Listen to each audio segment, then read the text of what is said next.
Greetings, one and all. Hope you're all well. I wanted to do some Gurdjieff, and I was talking to some people the other day about Gurdjieff's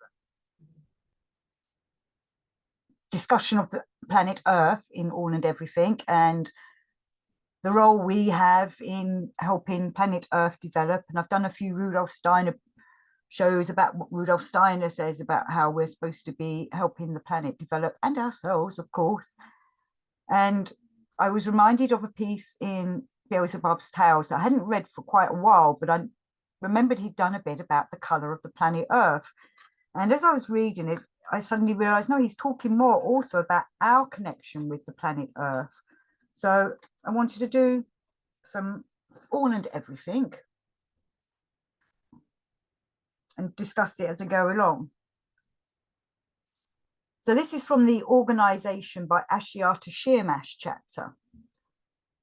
And Ashiata Shirmash is that holy divine individual who came down and helped everybody develop. And his way of teaching lasted for a while until it became corrupted, as everything does over generations. So Beelzebub's talking to his grandson, and he says, "Well then, my boy, when the data arose in the common presences of your favourites for engendering this unique particular being impulse egoism, and when gradually evolving and giving rise to factors ensuing from it for other also particular but now secondary strange being impulses, this said unique property egoism usurped the place of the unique all autocratic ruler in their general organization." So there's a lot going on in that sentence, but I'm building up to what I wanted to get to. But obviously he's talking about how the data arising in us humans and how we're supposed to be developing ourselves and creating, obviously data creates data in us so that we can be part of the continuation of the evolution of the planet.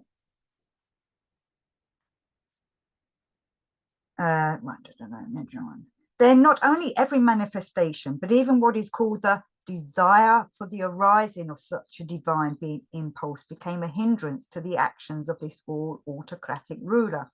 And that's kind of what's been happening to many people over the centuries.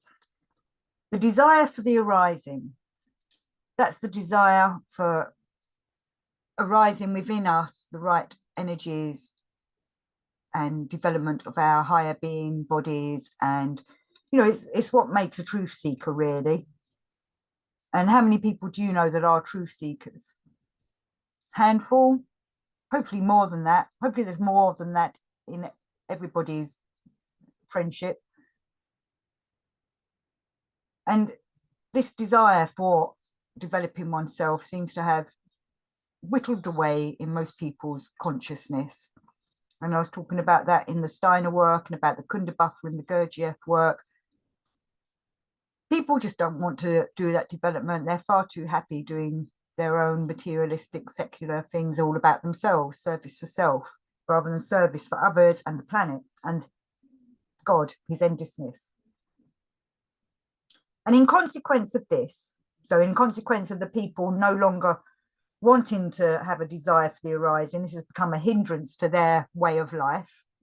And in consequence of this, when eventually your favourites had already, by force of necessity, both consciously and unconsciously, always and in everything, prevented it partaking in the functioning of that consciousness of theirs, through the control of which it had become proper for them to actualise their waking existence.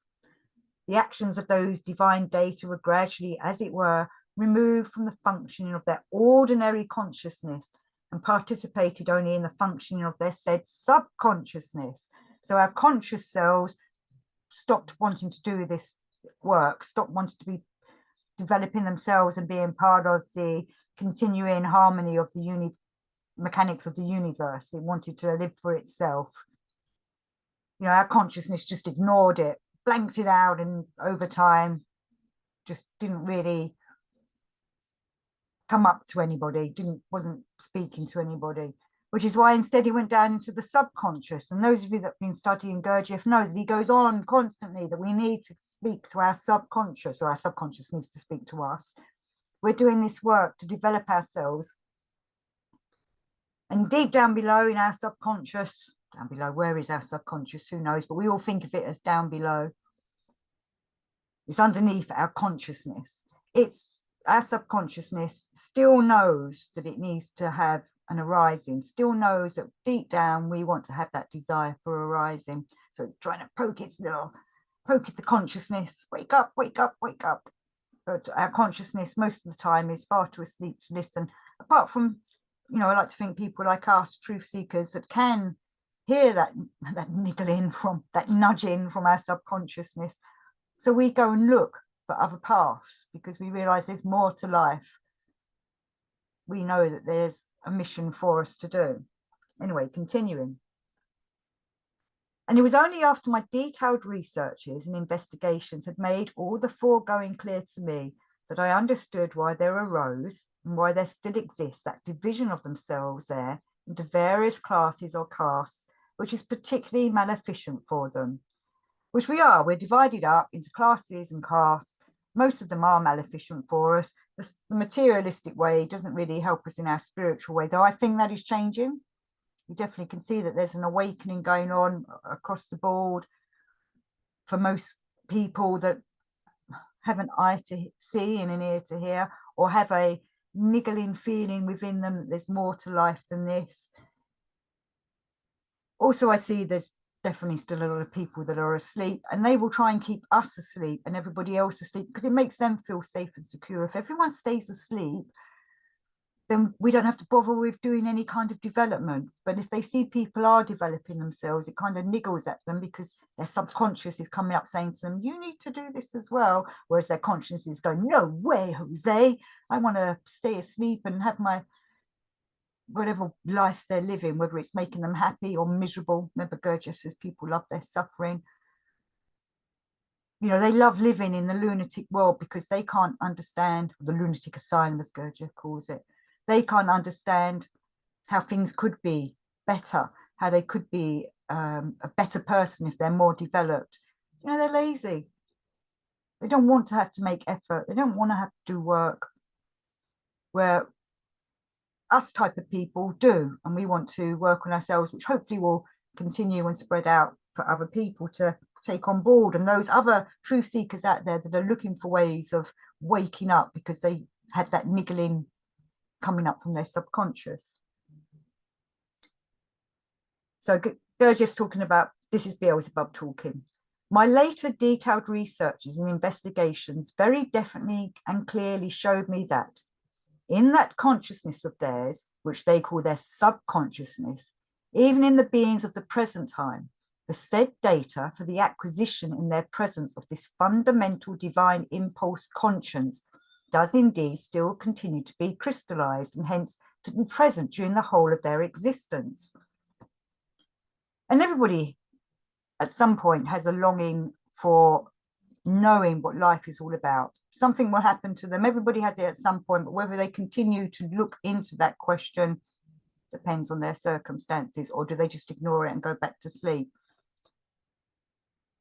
And I know that you watching this show is because you are listening to that question that's coming up to you, that knowing, that need for the, what does he call it? We just remember that that said data for the acquisition in their presences for this fundamental divine impulse conscience is still there in you, coming up. And he says, and that these data of this divine being impulse are still crystallized, and their manifestations still continue to participate in the process of their being existence. Was, apart from the said investigations, further confirmed by the fact that I frequently had a good deal of difficulty on account of it during the periods of my observation of them from the planet Mars. So yeah, Beelzebub's been staying on Mars, and he's got this gigantic telescope that can look down upon us on planet Earth, and he calls it the Tescuanu. So the point is that through my Tescuanu from the planet Mars, I could freely observe without any difficulty whatsoever the existence proceeding on the surfaces of the other planets of that solar system. But making my observations of the process of the existence proceeding on the surface of your planet was, owing to the special coloration of its atmosphere, a real misery. So he's looking at planet Earth, and it's just making him miserable because the planet Earth isn't giving out the right vibrations, because humanity is not doing what it should be doing. Instead, it's living for its own thing instead of helping the Earth develop and creating a more happy, I was going to say happy-go-lucky, but that's not right, loving, understanding way of living, where everybody is living in a community that works with each other and with the planet and with the divine. And instead, they're living for themselves. And this special coloration occurred, as I later ascertained, because there appeared from time to time in the presence of this atmosphere large quantities of those crystallizations which were frequently radiated from the presences of these favorites of yours. So humans are Hussein's, his grandson's favorite beings are us humans on Earth, even though he calls us slugs. Right, so large quantities of these crystallizations, which were frequently radiated from the presences of these favorites of yours, owing to that particular inner impulse, which they themselves call remorse of conscience. And he talks about remorse of conscience loads in this book. It's very important. We're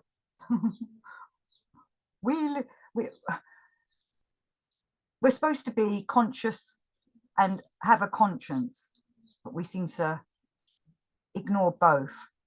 We think the sheep think they're conscious, but they're sleepwalking through life. And they think they have a conscience, but really they're being led to do whatever they're doing for their own gains. And this proceeded because in those of them who chanced to receive and experience some kind of what is called shock to organic shame, the associations proceeding from their previous impressions almost always become changed, calmed, and sometimes even for a time entirely cease in them, which associations, as I've already told you, consist mostly of various kinds of what is called rubbish. Humanity is just doling out rubbish, not just in the rubbish that we make from the waste we have of our materialistic things and the waste we fill our bins with, but even the waste in the energies we create and the waste in the impulses that we send out. We're not conscious of what we're doing, which is all part of the work. Doing the Gurdjieff work, we're trying to be conscious and aware of what we're taking in, what we're giving out to help the planet, our own development, and the divine workings. But most people don't even think about what it is they're taking in. Even the Christ says it doesn't matter what you take in, it's what comes out of your mouth that's important. Good vibrations, please. Nice things. Sometimes something's got to be said that can sound a bit harsh or nasty, but normally that's to wake somebody up or has to be done to stop someone doing something stupid. But we need to be aware that we're using that kind of language when it's needed and not just to help us gain whatever it is we need or to feel superior over somebody. I've definitely noticed a lot of that in the last few weeks of people coming from an ego superiority way of being. Not people in the work, I mean just in everyday life, going out and about, just noticing things. And I've just sort of been more aware of it lately. And I can see how many people, the sheep, who follow someone who comes from that kind of egotistic, dominating way, sometimes they just follow them, but in an easy life, and just also because they don't want to get hurt or punished for not doing what that person wanted, or because they don't know what to do themselves, so they just let somebody dominate them because they have no strength of their own, no gravity of their own self. even though their conscience inside might be screaming at this person that's dominating over them, and perhaps even thinking vile thoughts about them, or wishing something awful would happen to the person that's being awful to them. Again, that's creating quite a negative energy within them. And that negative energy is still going out and possibly even making that egotistic person even worse. He might not be aware that that's where a lot of this negative energy that may be niggling at him, like he might feel that things are just, he's being attacked. You know, people go on about being psychically attacked. Well, we do when people think bad thoughts of us. That bad thought comes out towards us as a psychic attack. So all that's going out into the planet and creating the atmosphere around the planet. We're like swarming through all that. And we have to do this cleansing of the air all the time for ourselves. You know, I often, if I'm at home alone, I have to do like a little kind of, I suppose what they would call a banishing ritual or something, just to, you know, light a nice joss stick and sit down and think gentle thoughts or prayers to cleanse the air, because you can feel it everywhere. You know, I have been seen walking down streets looking like I'm talking to myself, when really I'm probably just giving a mantra out. Everything needs a cleansing of some kind. Let me just pause this a moment because somebody's at the door. Exciting, there's a storm going on outside, or was. I've had to put the light on because now I've come back in, it's gone all dark. So, continuing. So I was talking about rubbish. Gurdjieff continues, in consequence, there is then automatically obtained in these free brain beings there such a combination of functioning in their common presences as temporarily frees the data present in their subconsciousness for the manifestation of the divine impulse conscience and for its participation in the functioning of their ordinary consciousness, with the result that this said remorse of conscience proceeds in them. We become aware that we need to bring this awakening way of being up into our consciousness. We're implementing it into our everyday lives. And of course, remorse of conscience comes with that. We suddenly, you know, look back on our lives and go, oh my God, what have I done? Look back at all the things that we've done. Look at the back of the amount of wasted time we've done. You know, I had one friend that said to me, this is why Gurdjieff thinks there'd be mass suicide when people realize how asleep they've been. I don't think that's the case. I don't think there'd be mass suicide at all. I think if the sheep did all wake up in one big go, I think they'd probably be relieved that they're released. It's like they've been taken out of bondage and they all want to go forth. And I think deep down, most people would want to do the work, but they're not going to do it, I think, at the moment individually. They need to see examples, exemplars, people like ourselves, hopefully could be good examples. Or, you know, I'm not saying I'm a great teacher or anything, but I feel like we're trying to help other people wake up so that they can then go forth, and that rolls off into the planet as other people see, the sheepy people see people are waking up. Maybe they will ridicule them at first, but I think deep down they know that they want to wake up themselves. So, and as we know, most people are copycats. They've got to see someone else do it and then they'll do it. Many fads that we know of over the years that have been ridiculed first off, or scientific discoveries that are poo-pooed at first, soon within the next generation are beginning to be accepted. And that's what's hopefully going to happen with this kind of work. People will start realizing that this is the way, and that they need to work on themselves to develop themselves. But they will also go through this remorse of conscience, as you have yourselves through doing this kind of work. I've talked about it before in other shows. We have to look at some parts of ourselves that embarrass us, or we regret, or make us cringe. But we have to look at that, because that was a version of us that was doing that.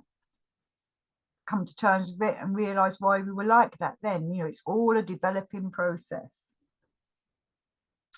Gurdjieff says, And as this remorse of conscience gives rise to the mentioned particular crystallizations which issue from them with their other radiations, the result is that the totality of all these radiations occasionally gives the atmosphere of this planet of yours that particular coloration which hinders the being organ of sight from penetrating freely through it. So it's like he's saying that the atmosphere is so darkened. Well, is it darkened? He doesn't really say what the color is. So the wrong color, so murky that people can't really see what's beyond it. Sometimes when I go out at night, I go out stargazing quite a bit. I'm just stunned at the amount of pollution out there in the air. I mean, as we all know from that 2020 shit show, when we did have the lockdowns, we saw the air clear, those that went out and looked, and it was fabulous seeing the stars as they were. It was fabulous going out in the daytime and hearing all the insects and the birds and the life. It's like I would like to hope that them lockdowns woke a lot of people up, which I think it did. But we're still not seeing things, well, not us, well, maybe us as well. We're not seeing the whole picture. We're not seeing things clearly. Gurdjieff talks about how we don't see all the colors because we're not fully awake. We only see a selection of colors. And we think we see lots of different versions of colors. You know, I can see different blues in my background, different greens and such like. But he says there's millions more.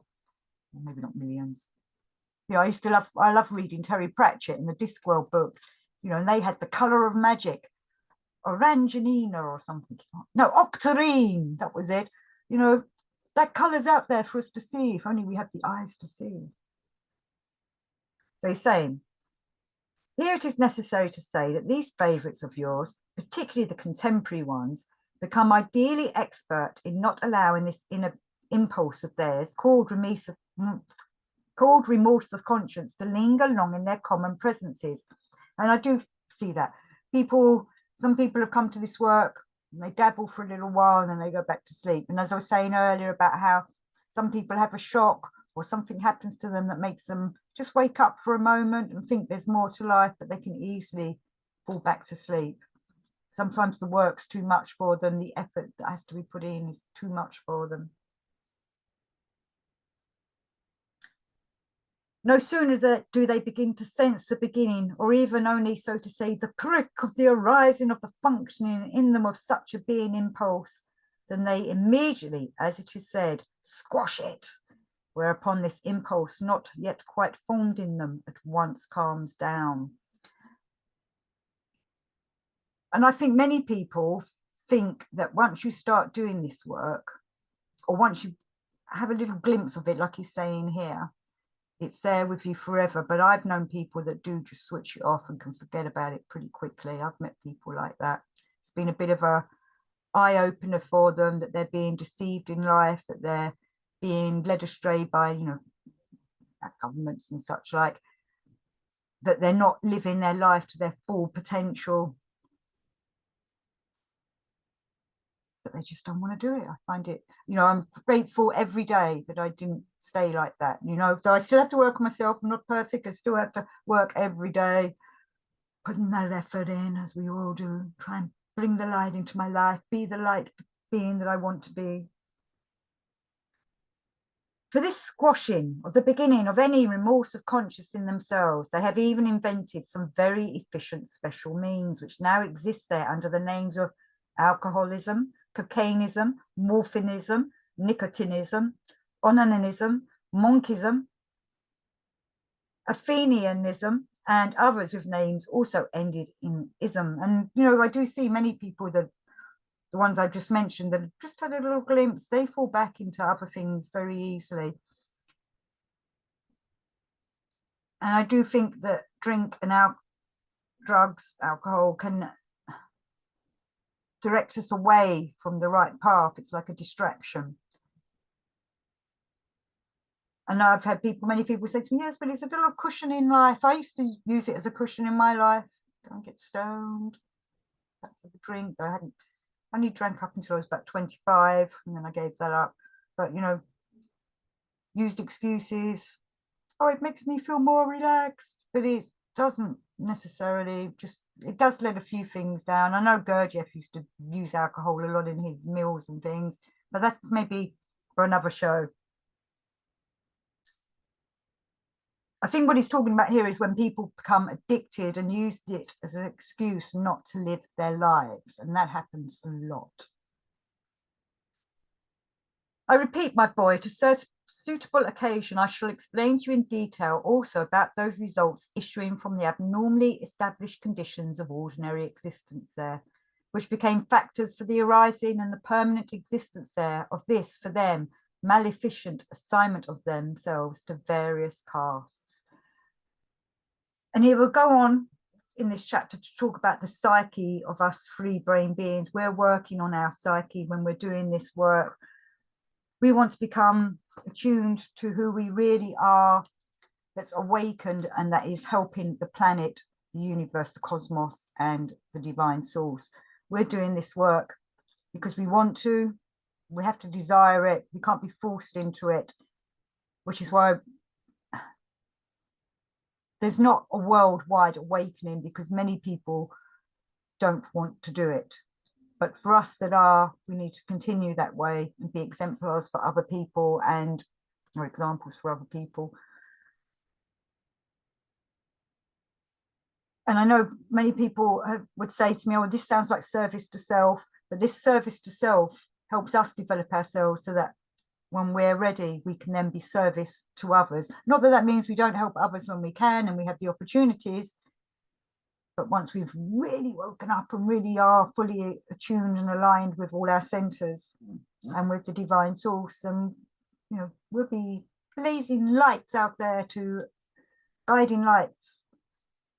But we have to be careful we're not swatted out, not squashed and squished by those that don't want to do this kind of thing. So shine bright, stay light, and be free. Till next time. Thank you for watching.